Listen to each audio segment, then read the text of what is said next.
We thought that he was going to be the next Randy Moss that season. Yeah. He's incredible. He's incredible. Yeah. I think that's the best rookie wide receiver season ever. So even I know that Puka Nacua broke a record, and then Brock Bowers broke that record, and some stats have been broken by Malik Neighbors on OBJ, but a little bit of a different league now than it was then. Plus, missed those 4 games. If you look at it on a per game average, nobody was playing wide receiver like Odell Beckham Jr. was in 2014. Yeah. No. What do you think, Adriana? I say OBJ, and I think that Malik is going to have the opportunity to come pretty close to him based on his rookie season. And same thing, you think like if you put him with Eli Manning in 2014 instead of OBJ, and Malik missed 2 games last year, would they have similar stats? I think so. Would have been. Oh, it's a real shame what happened with OBJ. I feel like that was the start of when things really fell off for us. Cole, thank you. If you're Joe Schoen, do you truly feel comfortable betting your job on quarterback prospects that quarterback needy teams at 1 or 2 are willing to trade down and miss out for? I would say yes. It depends on Joe Schoen. If Joe Schoen loves one of those guys, whether it's Ward or Sanders, absolutely. Because if he passes and they suck, he's not going to get to draft the quarterback. Yeah, and let me ask the panel and the chat this question. If he doesn't take a quarterback in the first round this year and they win 6 games and they get Russell Wilson or Aaron Rodgers, does he keep his job?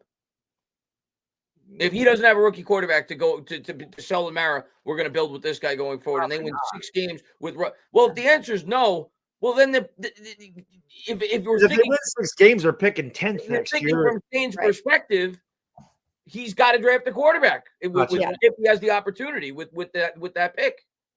Yeah, I think Schoen probably feels like he has to take a chance. He hasn't taken a chance at all up until this point, and it hasn't gotten him anywhere good. So, you're in a position to get a good quarterback, supposedly one that they like. And I think also you have to look at it as our quarterback rooms for the last 2 years were atrocious, just embarrassing to the NFL as a whole. So if we have Russ Wilson and Cam Ward, I think you have to feel like a little bit optimistic and feel like, okay, if Russ Wilson plays 6 games and he just looks okay, then but the rest of the team is serviceable. Like if the defense really comes through and it's the offense that's the problem, again, because the quarterback is holding us back, then at least you have Cam Ward. And at least you can say, we're going to give this kid the next 10 games or whatever to just see how it goes. And he's probably going to make rookie mistakes and whatever. But realistically, he's going to be better than Tommy DeVito. He's going to be better than Drew Lock. I mean, I hope so. Like you just got to think, well, he's the best of what we've had the last couple of years. And he has to take a risk at some point. Again, we know what's going on in free agency. Oh, by the way, going to get to this one, and then we're going to call it a night. Friday night's editions of Giants Collective are going to be they're going to be mailbag type of shows. So if you guys do have a question, please leave it in the comments section of this video. And next show on Friday night at 7:00, we will go through a few of them. We'll answer like 3 or 4 of those questions. So that's what's going to be on Friday.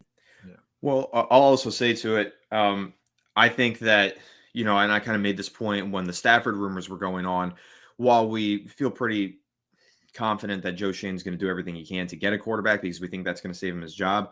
I also think there's the frame of perspective where you do what the Chiefs and the Bills did, which is what I said when we were talking about the Stafford thing, where you build up the roster as great as you can, and then you sell the farm to go get the quarterback in the future, which I think is similar to what John is saying. So I actually don't think it's outside of the realm of possibility for the Giants to pass on a quarterback this year. I know we were saying that they probably need one in order for Schoen to save his job.